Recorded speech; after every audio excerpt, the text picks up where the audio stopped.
नमस्कार साथियों, आज हम फिर उपस्थित हैं आपको एक नए विषय पे बातचीत करने के लिए। कभी कभी एक्सपर्ट लोग भी साइबर क्राइम के जो शिकार हो जाते हैं, और इसी बिंदु पे एक ऐसी स्टोरी जो मैं आपके सामने प्रस्तुत करने वाला हूँ। तो वो स्टोरी इस तरह से, कभी कभी ऐसा होता है कि लोग, पढ़े लिखे लोग जब साइबर क्राइम के शिकार होते हैं, उन्हें बहुत सारी त्रुटियों के बारे में उन्हें बाद में पछतावा होता है। साथियों, एक व्यक्ति का कॉल आता है रात 10:30 बजे, और वो कॉल पे बताते हैं कि मेरे साथ कुछ साइबर क्राइम के द्वारा जो है कुछ ठगी हो चुका है। जिसके बाद हम उनसे बातचीत करते हैं। बातचीत के द्वारा वो बताते हैं कि मेरे मोबाइल पे रात 10 बजे एक कॉल आता है, और वो कॉल डायरेक्टली मुझसे पूछता है कि क्या आप अजीत बात कर रहे हैं। तो मैं बताता हूँ हाँ मैं अजीत बात कर रहा हूँ। फिर वो व्यक्ति उधर से कहता है कि मैं सीमा का हस्बैंड बात कर रहा हूँ, और मेरे बेटे की तबीयत बहुत खराब है।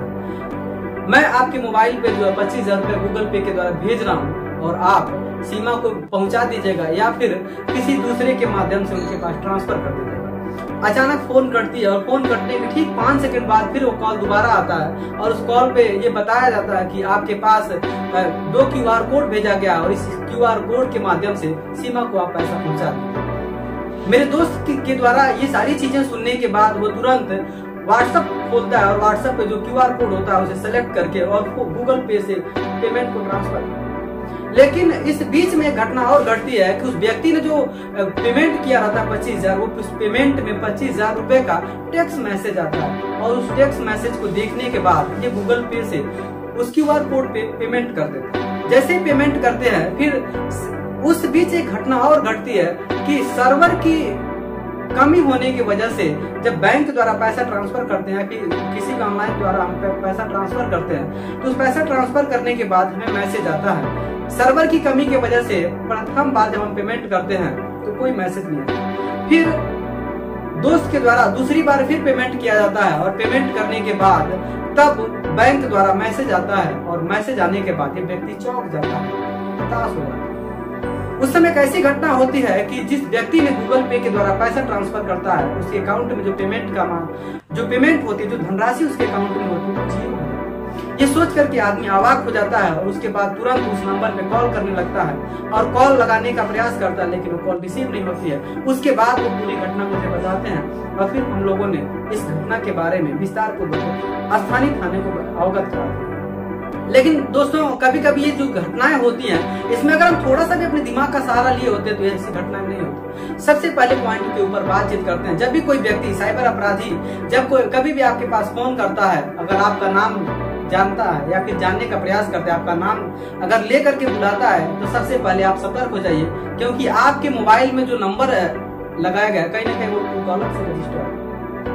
ट्रू कॉलर के माध्यम से भी वो आपका नाम जान सकता है, या फेसबुक अकाउंट पे जो आपका मोबाइल नंबर है उससे अगर आपकी अकाउंट बनी हुई है, तो उस अकाउंट से भी आपका नाम जान सकता है। तो कहीं ना कहीं जो साइबर अपराधी होता है वो आपका नाम बखूबी तरीके से जान जाता है, और आपके नाम के माध्यम से आपको पुकार करके और आपसे बातचीत करता है, और आप इस मामले में फंस। दूसरा जो मामला होता है, जो कई लड़कियों का नाम लेकर के उसने बताया कि सीमा के अकाउंट में पैसा ट्रांसफर कर दीजिए। साथियों, आपके परिवार में कुछ ऐसे नाम भी होते हैं जो आपके परिवार के लोगों के, या परिवार में कुछ लोगों का नाम होता है, या फिर आपके रिश्तेदारों में किसी का नाम होता है। इस नाम के जुड़े हुए शब्दों के साथ वो आपके साथ इमोशनल ब्लैकमेल करता है, जिससे आप ठगी के शिकार होते हैं। दूसरा एक और मामला आपके सामने देखने के लिए मिला हुआ, अगर वो व्यक्ति आपके अकाउंट में पैसा ट्रांसफर करता है, जो टेक्स्ट मैसेज आपने देख करके पेमेंट ट्रांसफर किया, अगर वो टेक्स्ट मैसेज को देखने के तुरंत बाद आप अपने अकाउंट को खोले होता है, अकाउंट में जाकर के अकाउंट का डिटेल चेक किए होते, तो आपको कंफर्म हो गया होता कि वो टेक्स्ट मैसेज है, न कि किसी बैंक द्वारा वो सारी चीजें भेजी होती। अगर हम इन सारी चीजों को बखूबी तरीके से ध्यान दिए होते, तो हम उस व्यक्ति को न तो ट्रांसफर किए होते पेमेंट, और हम पेमेंट ट्रांसफर नहीं होते, साइबर क्राइम से बच गए। साथियों, इस तरह की घटनाएं आपके भी साथ होता है, आप सतर्क हो जाइए। अगर इस तरह के मैसेज, इस तरह के फ्रॉड कॉल आपके पास आते हैं, तो आप पहले बखूबी तरीके से ध्यान दीजिए, उसको समझिए, समझने के बाद परख लीजिए कि क्या ये सही है या गलत है। अगर किसी भी तरह की लालच देकर के आपको इस तरह के फोन आते हैं, तो आप डायरेक्टली फोन को कट करिए, और सतर्क होकर के पुलिस को अवगत कराइए। साथियों, इस तरह के बहुत सारे क्राइम्स होते हैं, इस पे एक बखूबी तरीके से मैं आपको वीडियो बना करके भेजने वाला हूँ, जिससे आप अपने को आपको बचा भी सकते हैं, और अपने सगे संबंधियों को भी अवगत करा सकते हैं कि साइबर क्राइम में होने वाले जो फ्रॉड है उससे हम आसानी से बच सकते हैं। साथियों, अब तक की इस एपिसोड में यही तक। तब तक के लिए आप सभी को मेरा प्रणाम। जय हिंद, जय भारत।